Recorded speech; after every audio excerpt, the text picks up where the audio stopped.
I matched with my now girlfriend on Hinge. I had so much anxiety telling her. I was so nervous. I was like, I need to talk with you right now.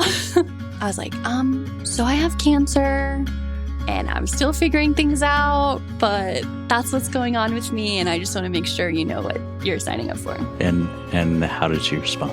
Amazing. Sometimes things are just meant to be. I met Rachel on social media and began talking to her about being a guest on the podcast. And when she got to the part about living in a small town in East Texas, I knew this was going to be a special interview. Rachel lives in the same town as my brother, and I had a trip planned to see him a few weeks out. So while I was in town visiting my brother, Rachel invited me to her parents' home. I think you'll be able to hear how much fun we had, and I think you'll find Rachel to be insightful and wise beyond her years.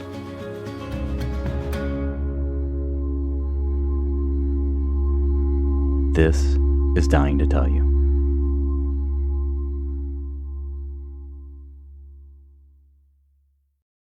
My name's Rachel Celia. I'm 28 years old, and I have stage 4, grade 2 metastatic neuroendocrine cancer. So tell me a little bit about what was happening in your life that made you think something was wrong before you got diagnosed. Yeah, absolutely. So my symptoms began when I was 21 years old. I was in college, and I think, so much is going on in your life when you're in school and, you're turning 21 and like all of these big, moments for you. And I started to notice some hormonal symptoms. I was losing a lot of hair, a lot of fatigue, mood swings. I had changes in my pelvic floor. And so I went to specialists during that time, and I kept getting the answer of, there's nothing wrong with you. And then we had a global pandemic. Oh, yeah. So that also, it, slowed things down. And I think I just got so frustrated, with those answers. So that kind of put that on pause. And then in 2020, I graduated college, decided to move to Chicago, still being symptomatic, and really enjoyed my time there. Was managing my symptoms day to day the best I could. But my mom and I went to New York City, New Year's Eve, 2024. Oh, cool. And I thought I caught neurovirus. I had this stomach bug, everything that comes with the stomach bug, GI issues. But they didn't go away for 3 months. So I kept ending up in urgent care, kept going to the ER. I'll never forget, it was like my last ER trip before my diagnosis. And he goes, I could scan you, but it wouldn't show anything. Mm-hmm. I think you just have irritable bowel syndrome or IBS. And so that's when I called my mom and I was like, something's wrong. So you were back in Chicago for those 3 months of... Yeah, I was living my life. I was in Chicago working, and I kind of just had to put my life on pause to figure it out. Yeah. So for 3 months, you're doing this. You're being told nothing's wrong with you, or you have irritable bowel syndrome, or, you're being crazy. Yeah, or, anxiety. Or your diet's shit. Or totally. something. Oh, totally. I went whatever. gluten-free. I thought I was celiac. I made all of the lifestyle changes. Yeah. And so in that 3 months, at what point did you start to think that something was very wrong? Or did you from the beginning? I think I knew from the beginning that something was wrong. But I think for like a lot of us with chronic illness, once it starts to impact your day-to-day life and you're no longer able to function is when you say, I'm going to get fired from my job. Right. You can't ignore it anymore. You can't ignore it anymore. Huh.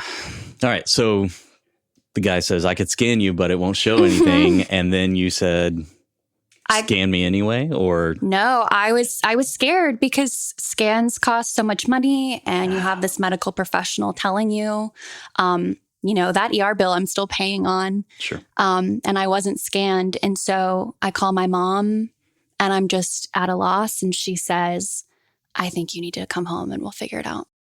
And so you moved back to Tyler? Yeah, I left my stuff there. I literally packed a suitcase. Move, you just it was back. Like truly like a crisis. Like I packed a suitcase. I was supposed to like have a week to tell my boss, to tell my friends, like, hey, I need to go home, figure out my health. But we don't know if it's a God thing, a universe thing. She booked a flight for like the next day. And thankfully I got on that flight and just went. And I literally put my life on pause and went back to home. And how long did it take you? Yeah. What happened then? How long did it take you to find something? So I come home and I'm like, okay, I go see, my PCP. And then, because we're thinking, right, it's celiac disease. Something GI related, maybe I have an allergy, maybe it's Crohn's, maybe it's Hashimoto's, like these hormonal disorders that are chronic illnesses, but they're manageable. Cancer was never even in that sphere. I have a pre-existing heart condition that I was born with. So we decide to go see the cardiologist, very, routine. And then at that cardiologist appointment, they notice that there is a leak in my tricuspid valve. Okay. Never had that issue before. That's really odd.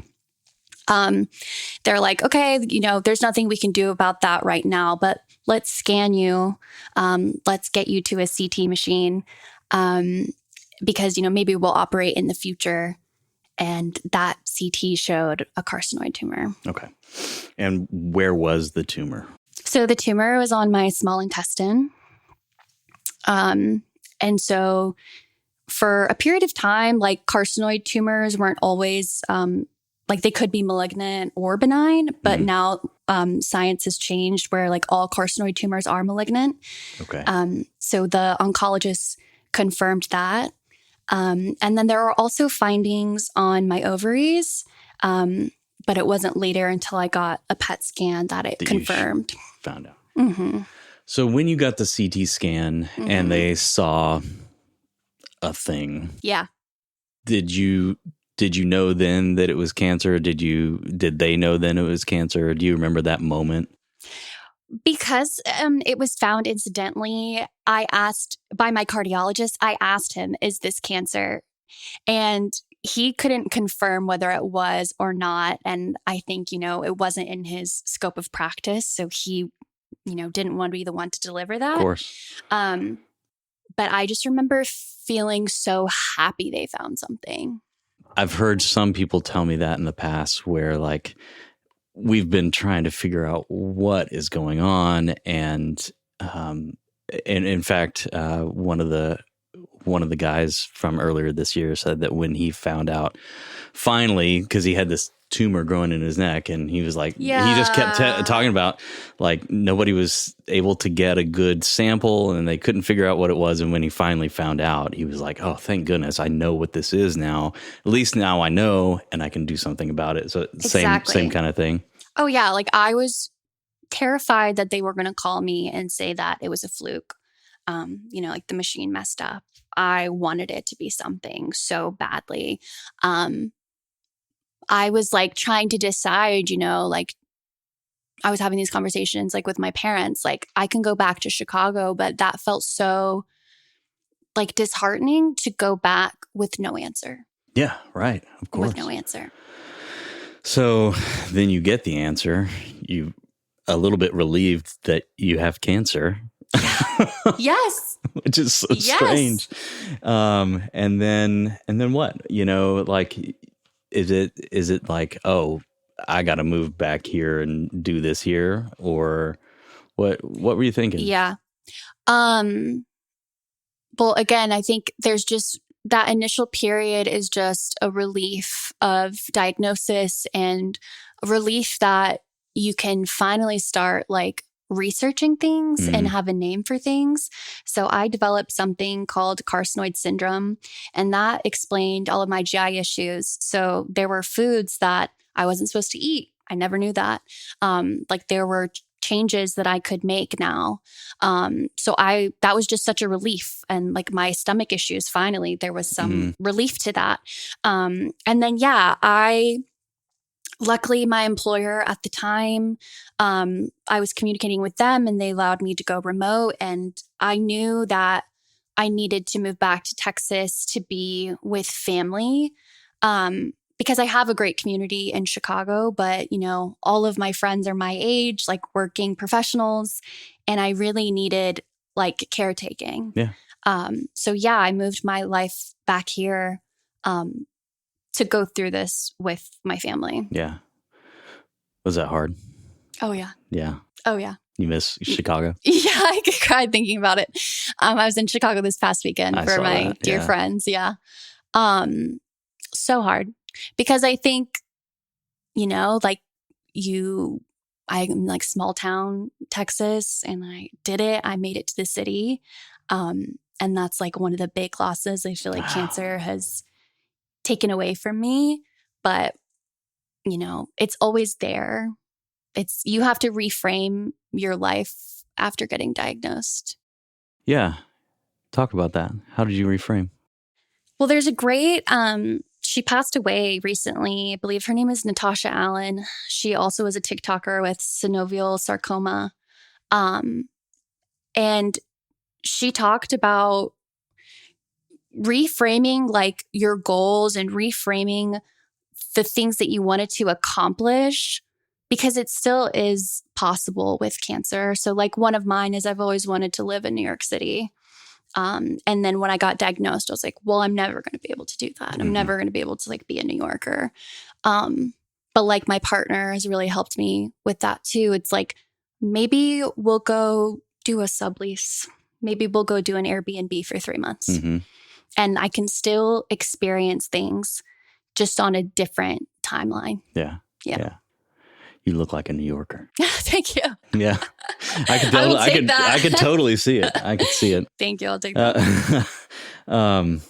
Yeah, that's really a very good point. And that is, we talk about in the hospital, we talk about just how people have a narrative about their life and they have this story that they think is being told about their life. And then when they get a diagnosis, it's a plot twist, right? And it's like, oh, the story that I thought was going to be that's not the story I'm living anymore. But once you have a little time to get past the panic or the anger or whatever it is, you really can start to just write the story a different way. Exactly. And we would talk to people about, well, maybe you can't move to New York, but maybe you can go for an extended vacation, or maybe you can't go all around the world, but maybe you can do, a smaller trip and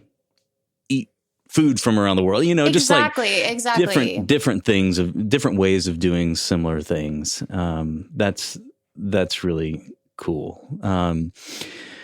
So you got diagnosed and then you moved back to Texas and then what? Yeah, I think this is good information for anyone newly diagnosed. You're going to have a lot of appointments in the beginning.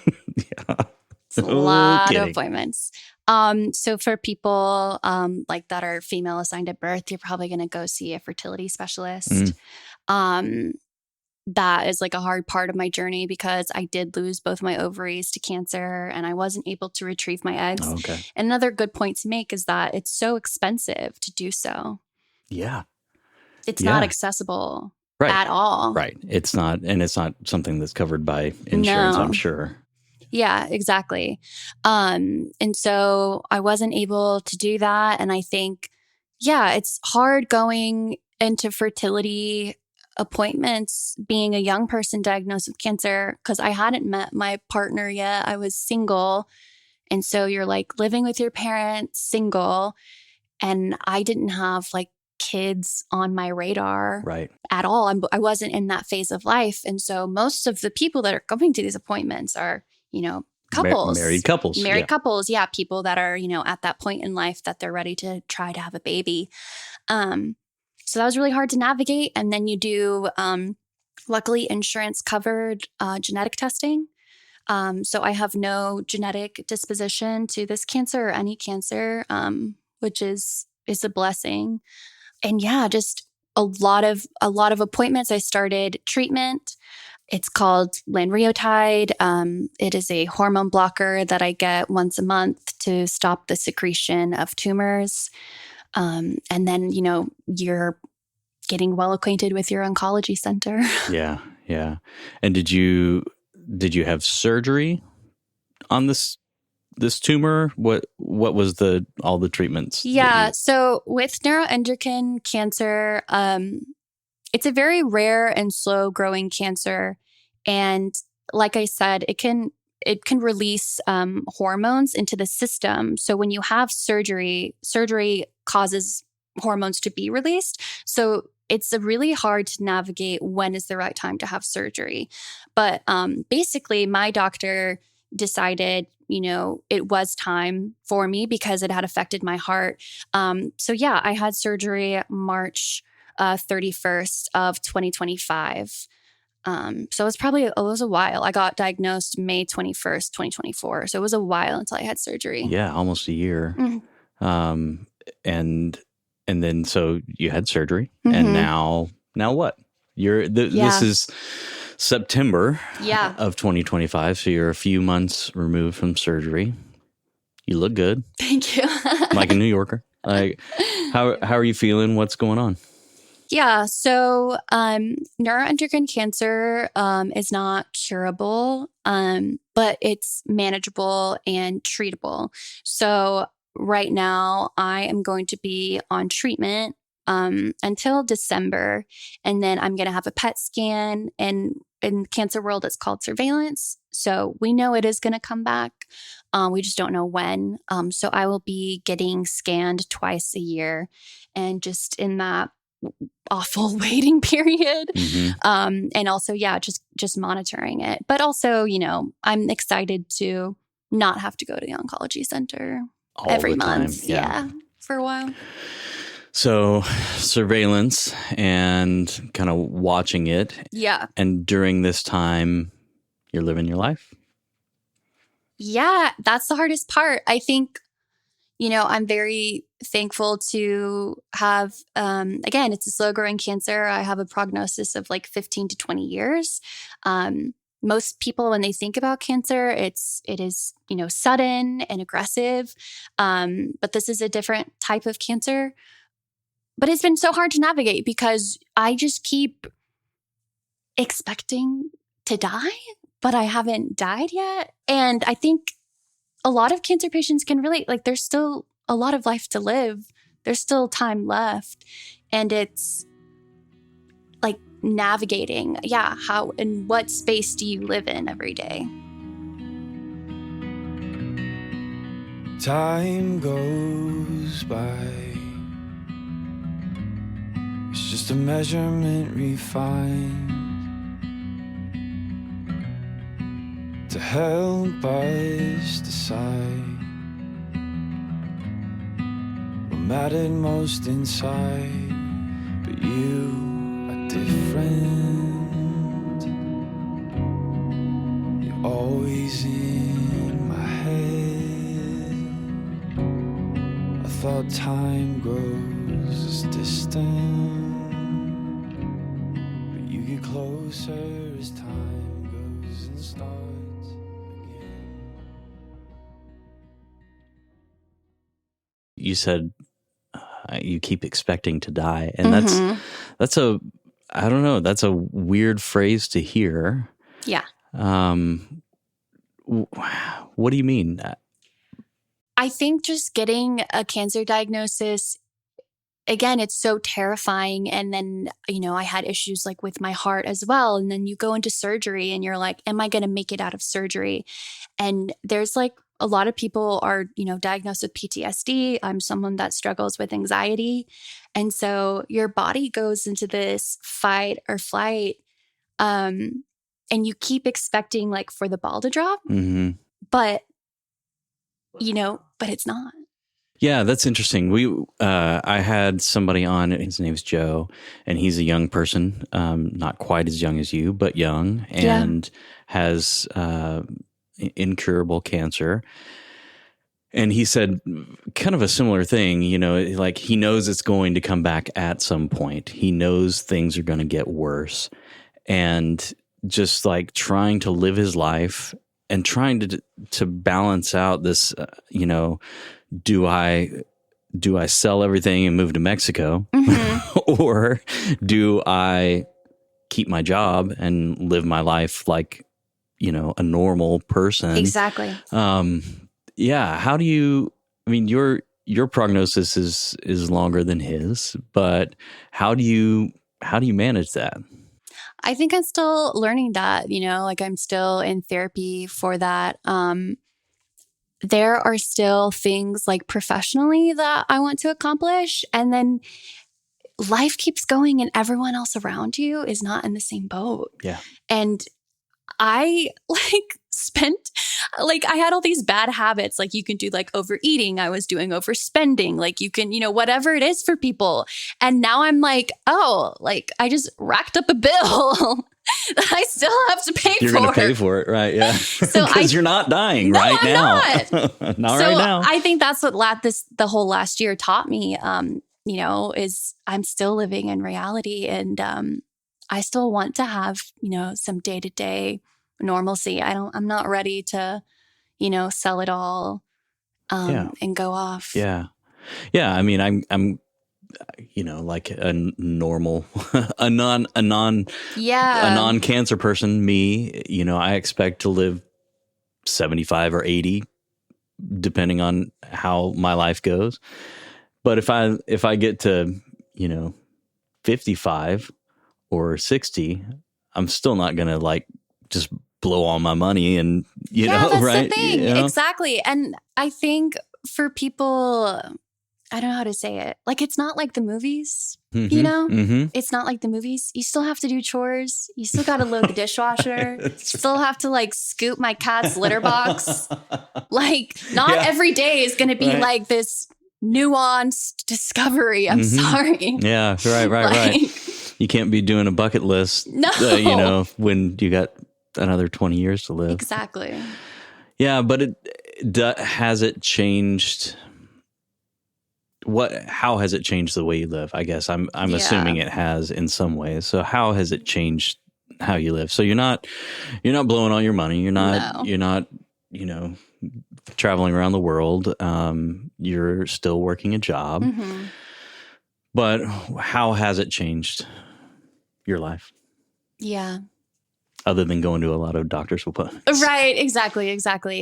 I think it's shown me community in a really beautiful way. I think cancer, there's going to be, for anyone else like listening who, is diagnosed, there are going to be people that disappoint you, but there's going to be a lot of people that show up for you. Yeah. In ways that you didn't expect.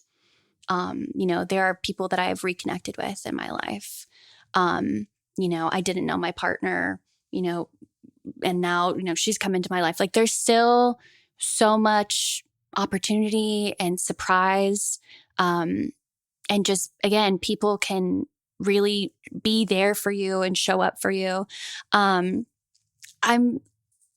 The little stuff doesn't matter as much. Yeah.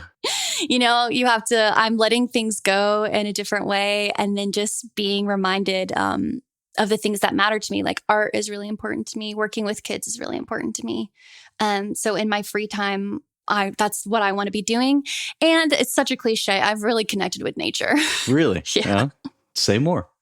Yeah, no, my girlfriend and I, like, we spent our summer like at the lake every day. And, the phrase like touch grass, it's so true. Because I love this city. I love, going and doing. But you're a New Yorker. Yeah, just that connectiveness of being with nature has been so helpful. Just connecting with things that I find joy, beauty in, my passions, and less time on, the BS. I'm interested. Letting go and holding on is is interesting to me, and like the idea of holding things lightly is something that a friend of mine, Garrett, talks to me about a lot. And you want to hold on to things that are important, but nothing is permanent, right? Yes. And I think a cancer diagnosis will help you remember that nothing is permanent. Yeah. How do you talk to me about what you're letting go of?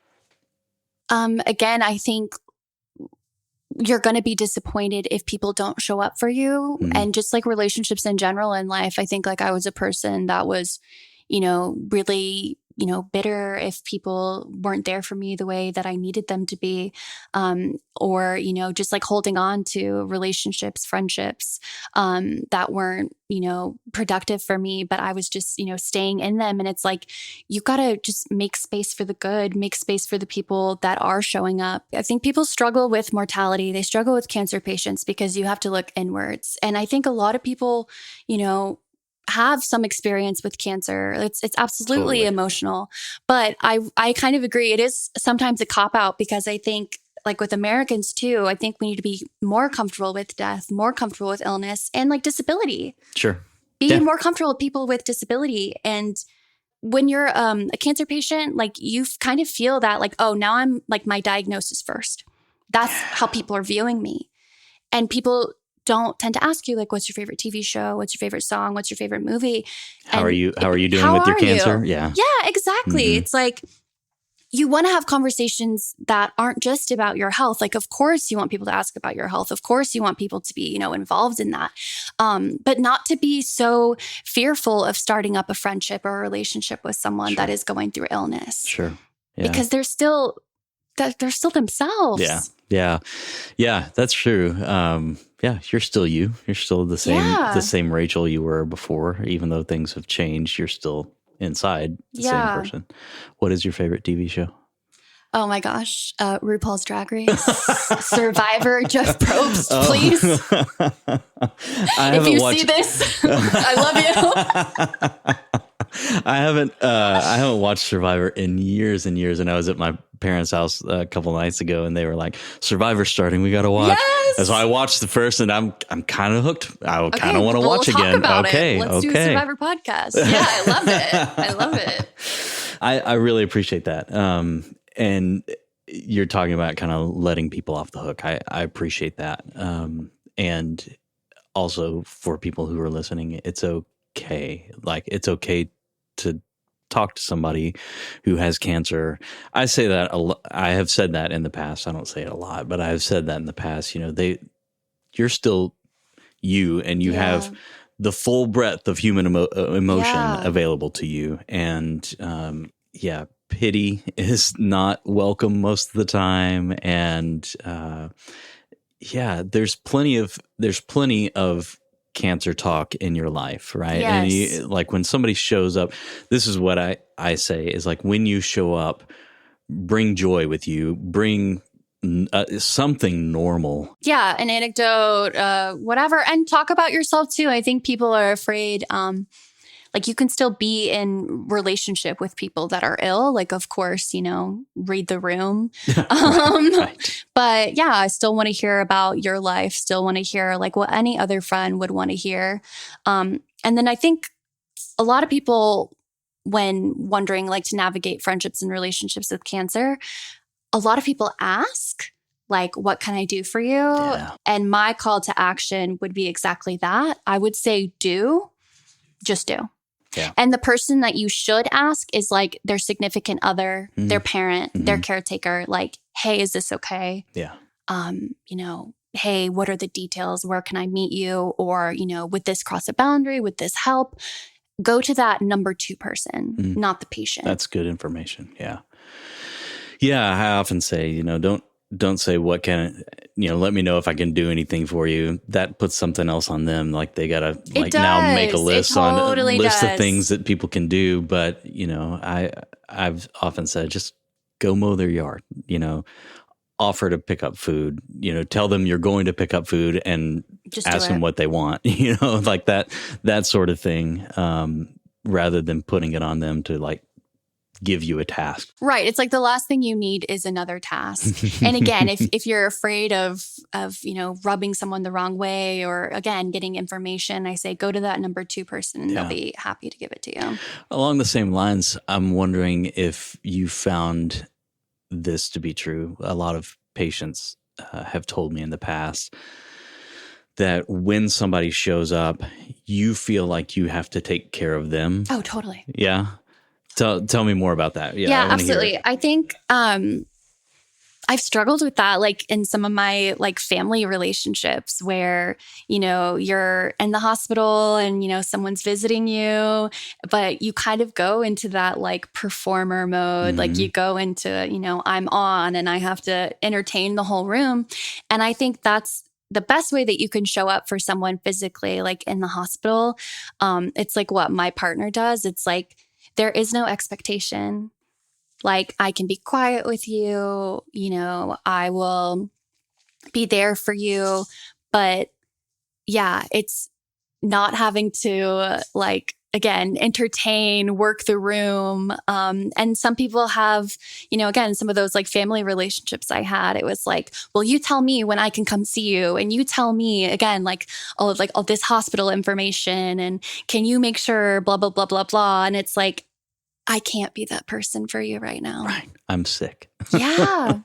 It's like all the eldest daughters out there. It's like, I can't be that person in my family anymore. I can't be that default, the person that's going to like remember grandma's birthday gift and remember the card. It's like, you need other people to step up. And you do that by, again, just going into action. Energy immaculate, that's how I know that this will sting. You cling on to my body like you'll never ever have to leave. You're pursuing me as if your heart has yet to grieve, has yet to cope with everything. I wish I could say goodbye as well as I can say hello. If I could let you love me without pain, maybe I'll grow. If I could only give you everything that you deserve. I've made you a kingdom full of angels in my head. I just wanted you to know.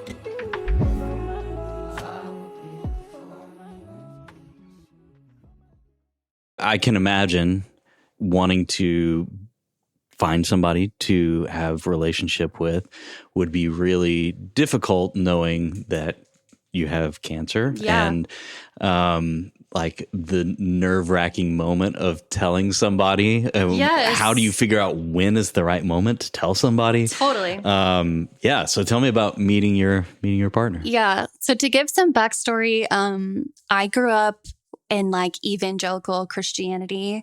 And so when it comes to like sexuality, dating, and I'm also like a queer person, I was like a late bloomer in life. And so I didn't have a lot of boyfriends. I didn't go on like, too many dates.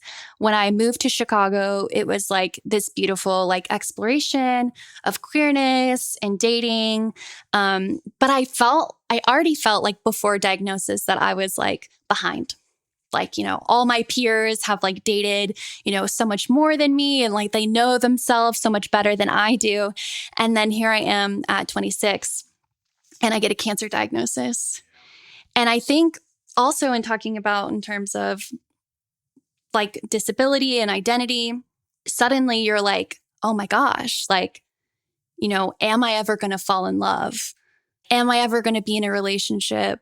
What does this look like for me?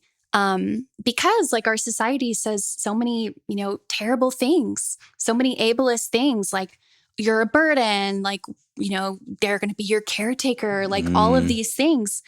And I just want to tell anyone, it's like, please don't like limit yourself with that thinking because you truly don't know what could happen. And again, that people can show up for you in ways like there's still possibility and surprises left. So I had my dating apps, like, I was on Hinge, I was on Bumble, I was on Tinder. And when you get diagnosed with cancer, you're like, what do I do? Do you put it on your dating app? Yeah. Well, yeah. Do I delete them? I'm like, people are messaging me, but what do I say? Like, do I go on this date and, have a casual, whatever, Mm-hmm. a casual relationship with someone, or, when is the right time? And so I was seeing a therapist at this time. Okay. Did you talk it through with the therapist? Yeah. Cool. I talked to her about it. And I said, like, how do I navigate this? And basically what her and I had talked about was, I'm going to go on dates. And if I meet someone that I can see it going somewhere, then, that will be the conversation. So how did that go? Yeah. So I matched with my now girlfriend on Hinge. We hit it off. We start, going on dates and everything. And then you get to that like third date mark, which like for any relationship is kind of like the turning point of like, okay, if we keep going on dates, like what does this mean? And so you can laugh at this story. I had so much anxiety telling her that I had a panic attack. I'm sure. And I went to the ER. Like, oh my God. I was like, my whole body was just like, oh my gosh. It was after a date. And so we're texting still. And she's like, what are you doing? And I'm like, oh, I'm just at the house hanging out, when I'm fully just like in the ER. Like I can't breathe. But had you told her? No, I hadn't. It was the anticipation of telling her. I was so nervous because, again, you hear all these things like if she didn't want to date someone with cancer, with this serious illness, absolutely. It would be like, we can start a friendship. Sure. We can part ways, and it would be totally amicable. But I think like I had feelings for her, obviously. And, it was just getting the words out was so scary. And so I like walked in to her house, and she's like, oh, like, do you want to like, we were going to like do like a craft night or something. And I was like, I need to talk with you right now. And when she tells the story now, she was like, I was expecting you to say that there was someone else, that you were like, breaking things off with me. And I was like, so I have cancer. And this was still in the early stages of being diagnosed. And I was like, it's really slow growing and I'm still figuring things out, but that's what's going on with me. And I just want to make sure you know what you're signing up for. And how did she respond? Amazing. Yeah. She said, I'm in. Yeah. That's cool. She says like, that's when she knew like she loved me and like that. Yeah. Like we had this connection that she wanted to see through and wanted to like the stronger feelings were starting to develop. Yeah. So have y'all had, I assume, more conversations about that and more talk about mortality and how this affects your longevity and stuff? And how has that gone? Well, I just like my girlfriend is like the absolute best advocate. She has shown up for me. Like she has no like handbook, but I feel like she does. Yeah. Like being someone with cancer, like and a young person in a relationship, like when we were like 6 months in, like she's in the hospital with me. Yeah, right. She had to like nurse me back to health. She was, pushing my wheelchair like when I couldn't walk. Yeah. That's married people stuff. It's married people stuff when you're 27-year-olds in a 6-month relationship. Right. So it speeds things up. No, she's incredible. I think she's just helped me put so much perspective on my life. Like, again, like I'm still going to be able to accomplish things. It's not over yet and nothing is permanent. And there's a lot of beauty to that. And yeah, so she just like advocates for me, like in appointments. She takes notes. She gives me my medicine, like in all of the ways. And then, like in terms of like our relationship, like I think those are the bigger, harder conversations to have. But again, we're both committed to this journey for however long it lasts. And I think she's like made that clear, like our entire relationship. And it's like a unique perspective also because most people, they get a cancer diagnosis when they're in a relationship. And ours has been the opposite. Right. But she's just shown me that she's there. Well, she's, at least she knows what she's getting into. Yeah, absolutely. Yeah. Wow. you said nothing is permanent, and there's a beauty in that. I agree. I'm wondering if you'd just tell me a little bit more about the beauty you see in the impermanence of stuff. I think someone like me, I struggle with anxiety. I have obsessive compulsive disorder along with these physical ailments. And when you're going through hardship, you really, again, you go into that fight or flight. It's this black and white thinking. It's a scary place to be in. It's a scary place, like when your health is the most important thing, right? But just to know that like this too shall pass. Going into surgery, like so terrified. I couldn't sleep because I was so scared about the pain. Like I'm someone with medical trauma. Yeah. So scared of the physical pain. And luckily, it was a beautiful experience and I had the best care. But a therapist told me, when you're going into those times, it's like, know that you're in the place that you're meant to be. You're surrounded by professionals. You're surrounded by your family. And again, it's like you can get through it for a season, for a minute, for a moment. And it's not forever. Yeah. Yeah. I've taken some comfort in recent years when things are not going well, and when somebody asks me how I'm doing, I can honestly say, like, not well, right? Yeah. Like, not, this is painful. This thing is painful for me, and I know it's not always going to be this way. So yes. That can be comforting. And on the flip side, there's a lot of uncertainty. Yes. And living in uncertainty is difficult. And the reality is, even when I feel like I've got everything under control, because I am a little bit of a control freak, when I feel like I have everything under control, the reality is I don't. Yeah. Nothing is certain. Exactly. And the uncertainty has always been there for all of us. It's just that sometimes it pokes its head up and reminds us. Totally. And cancer, I think, is like one of those things, right? It's like, oh, I thought everything was going to be great and fine. And guess what? There's difficulties in life. Yes. But you're right. When those things happen, this too shall pass one way or another, right? And you're not going to have cancer forever, just until the end of your life. Yeah, and the time's going to go anyway. Yeah, right. And I guess, we talk about on the podcast a lot. We don't get to choose the cards we're dealt, but we get to play them how we want when we get the cards. I think, there's different opinions on, do things happen for a reason? Yeah. And, that's no disrespect to anyone who does believe that. I just don't happen to share that belief. For me, it's cancer is like the equalizer. I think you kind of talked about that on like one of your other podcasts. It's like it can happen to quote unquote good people. Good people, bad people. No genetic disposition. It can happen to the healthiest people. A lot of fear lately, in these times is like, they're trying to pinpoint, cancer on these certain factors. And it's like, I just kind of want to scream at people. It's like, and it can still happen. Yeah. And unfortunately, it can still happen. Yeah, it can. I mean, yeah.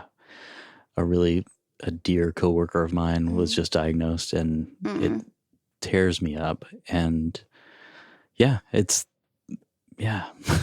I'm not in a good place about it. I mean, it makes me angry, and there's no justice, when it comes to cancer. It's just indiscriminately showing up, and she spent her entire adult life working with people who have cancer and other serious illness and taking care of people, and she eats healthy most of the time. And sure, we all do. she's a runner, and she's in great great health, and oh yeah, it just shows up. And it is kind of the great equalizer, and it can happen to any of us. And I guess that's another part of the reason to do this podcast is because it does help. It helps me to have these conversations with people to remember that I don't have to sweat the small stuff either, right? Yeah, I'm seeing all these people who are just like, I don't have time for the bullshit anymore. No. I am focusing on what's important. Well, guess what? So can I. Absolutely. No, we all can. I don't have to hold on to the animosity about people not showing up for me. I can let them off the hook and just be okay with it, just like you Make can. room right? for the good in your life. I think that's the thing. It's like, absolutely. Focus on those things that are bringing you joy, and it makes room for like other great connections, hobbies, relationships, like whatever it is, because harboring the it's not doing any good. And that's so hard for me because like I am a very justice oriented person. Yeah, right. Yeah. And there is no justice. There is no justice. But you can make good of a diagnosis. Like I think my interest in doing this podcast and like posting on TikTok is like, if one person can learn about like neuroendocrine cancer, that is something that, I can do, like be a part of my legacy. Because it is such a rare cancer, but what rare means honestly is like underfunded. Rare means, they're just, it's the technology hasn't been created, the science, the research hasn't been done to figure out causation. Like, this cancer happens mainly with people that are 50 years old and up. They call it like an old people cancer. But the amount of women, like young women that I'm connecting with on TikTok that are also being diagnosed. And like we've created this, little community. That is like giving me purpose. That is, where I'm finding like, making good out of the bad, whatever you want to call it. Sure. Yeah, that's, earlier you were saying, some people say everything happens for a reason. And, that if somebody believes that, that's fine. And I'm always more interested in what we make of what happens. The reason why doesn't interest me nearly as much as what we do with it once we have it. No, same for me. I was like, I struggle with it so much. Like, you do not have to react to everything. Yeah. You don't. I think people come from a really good place. They're trying to make sense of a cancer diagnosis when, newborn babies are diagnosed with cancer. Yeah. Young children, these innocent lives are diagnosed with cancer. And so I think like, even for me, like people come from this place that is so good, and I appreciate it, where they want to soothe me. They want to make me feel better. But I think my advice for people, or like what I can share as a cancer patient for me, is like, you can say that sucks. Yeah. You can sit in the suck of it. Yeah, that's right. We have this real desire for everybody to be okay all the time. And sure, I want people to be okay. And there's nothing I can say to you to take away your cancer, and there's nothing I can do or say to make it better. It just sucks, right. And I'm sorry you're dealing with it. And I think that we would do well to just let people be sad sometimes, or let people be angry sometimes, and not try to fix it, because guess what? I can't fix it anyway. Right. Yeah. I've tried. It doesn't work. I can't take it away. It comes from a place of, again, good and care. But when you're talking about cancer patients feeling performative and having to, be on for people, it suddenly makes you have to comfort other people. And I see that all the time with other cancer patients as well, is, people are crying to you, people are bringing their emotions about you, and then suddenly you're soothing them. Right. You know? Right. Yeah. Yeah. And it's not fair. It's not fair. And it's okay just to say, I'm sorry, that sucks. And you can leave it as that. We're also not looking to you to fix anything. And also, it can isolate the cancer patient. Like, I have found myself feeling really isolated because when I tell people about, my prognosis or something, they want to say, oh, but you don't know what science is going to do in the next how many years, and you don't know, it could be great. I'm like, okay, I totally hear you. I hope science, makes the discoveries. However, you telling me that is making me sit with this by myself. Yeah. Yeah. And that's really lonely.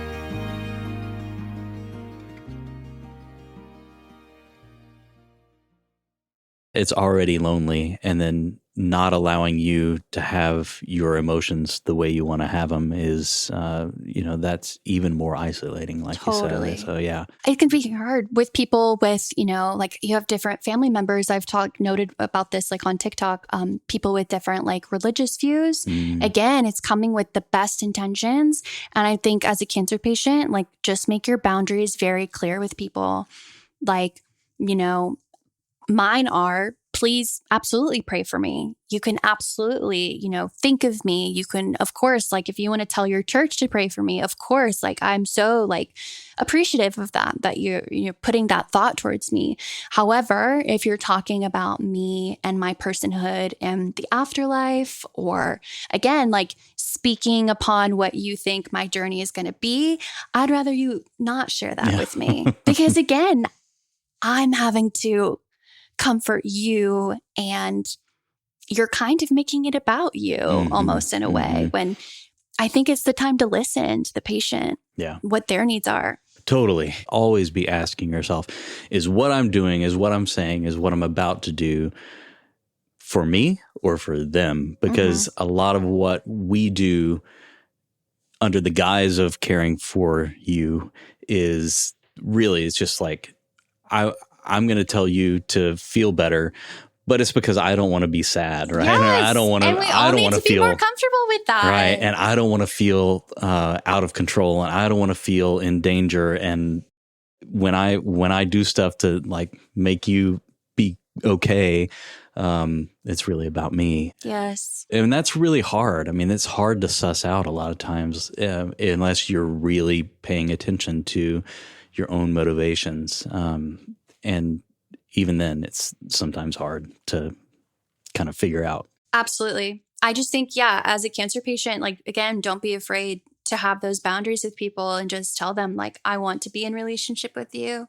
However, when we talk about like conserving energy, like my therapist really pointed that out to me. When you're in a critical space in your health, when we're talking about letting things go, like you don't have the physical capacity anymore. That's the difference. Like being sick, you no longer have the space to do it because your body and your brain are focused on keeping you alive or getting through that operation or going through treatment. And that's when, you're forced into like in needing that. Yeah. You brought up prayer, and I've seen some of your TikToks talking a little bit about your thoughts on religion, and you've hit on it a little bit about like, why did this happen, or, the reasons why, and people wanting to give you reasons why or whatever. Talk a little bit about your worldview or your spiritual life. How has this affected that, or has it affected that, or does your worldview, how does that inform how you're dealing with your diagnosis? Absolutely.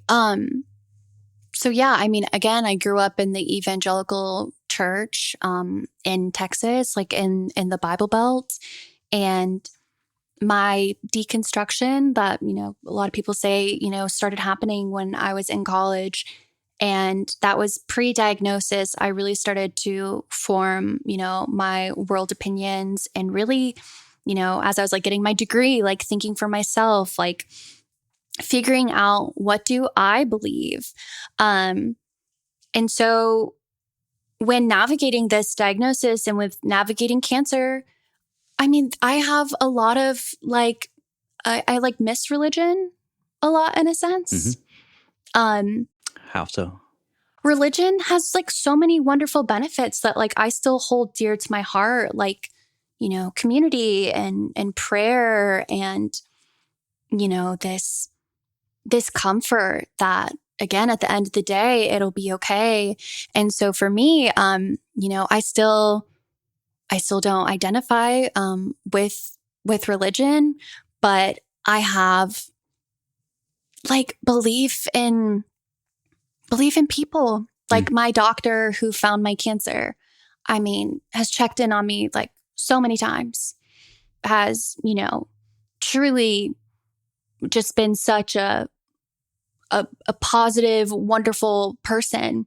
The belief, like, again, and like my partner showing up for me, caring for me, like, again, those people that have shown up for me in this way, like so beautiful, and just connecting with art and like music, like listening to music when you're going through these times, like it's just so much more beautiful. And like we are able to create and do so many things. And it's like, I look to a lot of like Buddhist ideas, honestly, because I think they have a really healthy relationship. Like when it comes to, death and illness,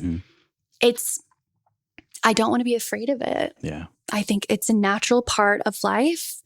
And there shouldn't be shame attached to it. And there shouldn't be shame attached to cancer. I didn't do anything for this to happen.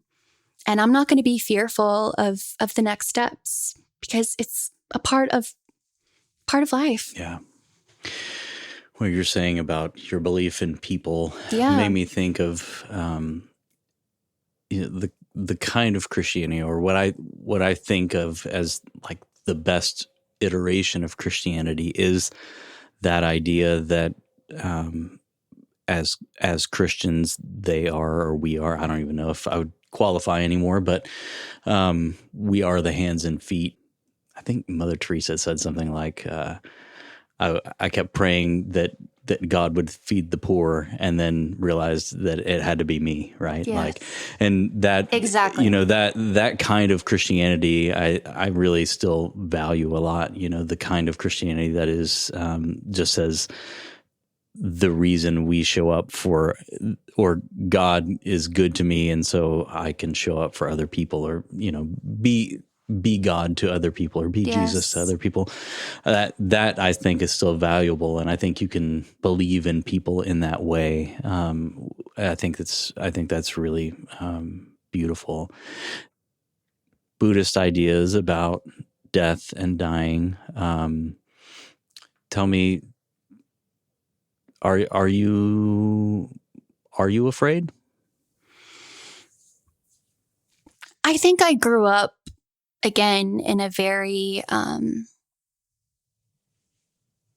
don't know, like I grew up in a very like radical community of religion, a very radical culture of religion that had so much shame when it came to death, when it came to again, like a lot of pressure of, you believe this way or you don't. And if you don't, like, you will suffer for eternity. And as I've gotten older, and while I don't believe in that doctrine anymore, of course, like there's like a childlike fear. Of course, like that doesn't go away. Still dealing with that. And then, yeah, with cancer as well, I think if people have OCD, I think they can relate to this. It's like, oh yeah, what did I do? What happened? Do I deserve this? Like, this is punishment for the mistakes that I've made in my life. And I just no longer believe in that anymore. Again, cancer is the great equalizer. It happens to wonderful people. Sure. Happens to... Is it hard though? I mean, I can just, I'm very much, I grew up in a very similar church environment, I think, to you.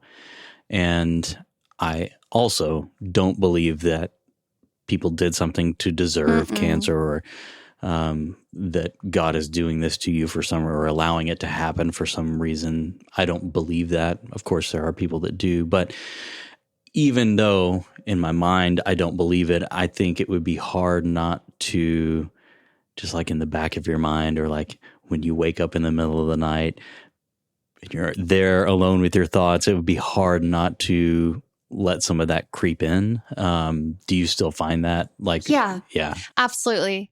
And I think a lot of people who have left, again, like a radical religion can relate to that, because, you know, that religion really formed like a lot of my views. It, you know, formed me as a child. And it's not something that, you know, I can logically tell myself, I don't believe that hell exists. I don't. Is that fear still there? Absolutely. yeah, Absolutely. sure. It's a shame. It is. It's something you have to constantly work at. And I have to view it for like other people. Like sometimes it's hard to see it for yourself, but it's like, would I believe that would happen to another person? No, absolutely not.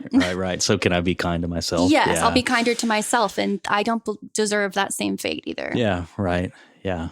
It's interesting. I haven't been to church in a very long time, and still, if something bad were to happen, I imagine the things that would bring me comfort are old hymns that I would sing as a child. You know, I feel like those things, it's there for the good stuff and the bad stuff. So I think probably I would have a little bit of like, oh no, what if that is true and there is a hell and I'm going to it, but also taking comfort in some of the things that would bring me comfort as a child. Just, you know, those tunes, those harmonies that, oh my gosh. that Christian live music. in my heart. Of course.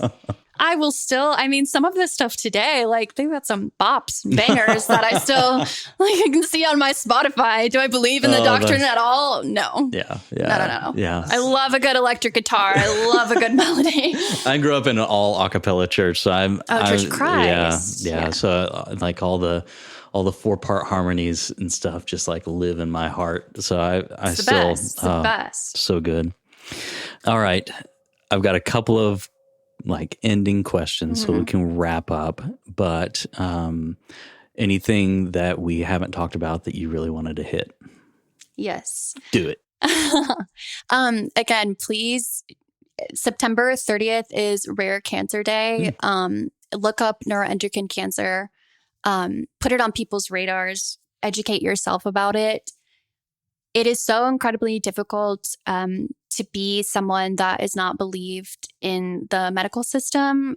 And I think for a moment in time, I almost lost like my own sanity and my own belief in myself, because when you're told something 100 times over that, you know, it's all in your head, you begin to believe it. So I just hope that everyone can advocate for yourself, you know, find someone else in your life, you know, that is a strong advocate for you as well, that can center you, and to know that you don't need the diagnosis in order to care for yourself. It doesn't take away like any validity of the symptoms and the experiences that you're going through. Yeah, I think it is really important for people to advocate for themselves. And I think, unfortunately, women have a harder time being believed about things. Yeah. And particularly young women when, you know, you got an old person cancer and you're, what, 25? I'm 28 now. 28. Oh, ripe old age of 28.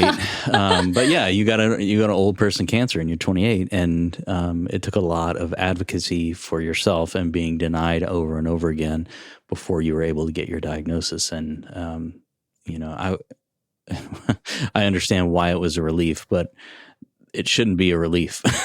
And the reasons why it was a relief is because you kept being told no. And so, if I don't want people living in fear, like everybody that works on my team in the hospital, anytime we have any little thing, it's like, oh no, I have cancer. It's probably not true. We don't need to live in fear. And if there is something wrong and you know it, you should advocate for yourself and get to the bottom of it. Yeah. The mascot for neuroendocrine cancer and just rare disease in general is the zebra. Because the story goes, if you hear hooves behind you, what do you think of? A horse. But you should be really looking for the zebra. Yeah. Sometimes that is the case. But they use it the other way around in the hospital when you're training young doctors, because most of the time it's not the zebra. Most of the time it is a horse. And so you're right. You've got the zebra, and doctors are told over and over again, it's not always the zebra. So you don't need to be looking for the zebra first. So, but again, yeah, right? You know your body. You're living inside of it. You know when there's something really wrong, and continuing to advocate for yourself and having somebody in your corner is also very helpful. Afterlife, what do you think?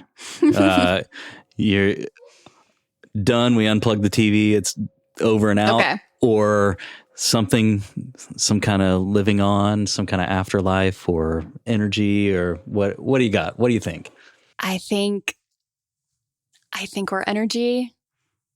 I think we go on. Do I know what that looks like? No. Is it going to be reincarnation? I don't know.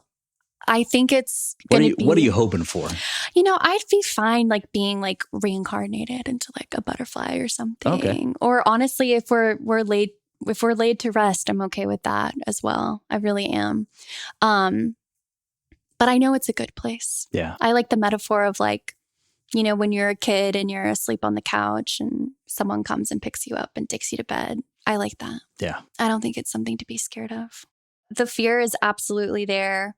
But again, I see it in nature. Yeah. I see it. And totally.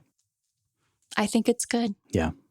I've been with hundreds of people as they've died, and I've not seen anything to make me think that there's something to be feared on the other side. Yeah. Well, I hope you come back as a butterfly. Thank you. If you do, come see me. I'll come say hi. Okay. All right. And the last thing that we ask everybody is, how do you want to be remembered? I want to be remembered as someone that advocated for myself, for young women, and that led with compassion and kindness. Good stuff. Yeah.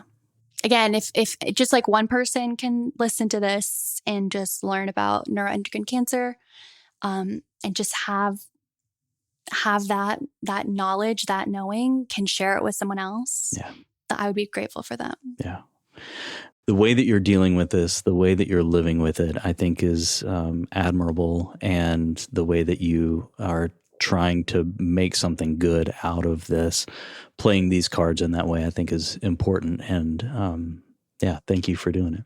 Thank you so much. It was a pleasure speaking with you. Yes. I'm so glad the world of TikTok connected us. That's amazing. Rachel Kicks Cancer on TikTok. There you go. Yeah, say it again. Got a plug. Rachel Kicks Cancer on TikTok. Rachel Kicks Cancer on TikTok. And I think we can link to it in the show notes. Thank you for having me. And thank you for being a guest. Thank you so much. Thank you again to Rachel and family for having me into your home. And thank you to Rachel for sharing your story and your perspective with us. It's so obvious that you have a heart for people and for supporting others who are trying to find their own way through a diagnosis. You can find Rachel on TikTok at Rachel Kicks Cancer. That's RACHAEL Kicks Cancer. Thank you to the producer Chris Rock for taking this recording that I did by myself and turning it into such a great episode. This is the second to last interview of Season 3, and I want to say I'm very excited for what this new year will bring. Please subscribe and follow us on social media and share with someone you love. These things support our work and honor the guests who are telling their stories on this platform. As always, thank you for listening. This is Dying to Tell You.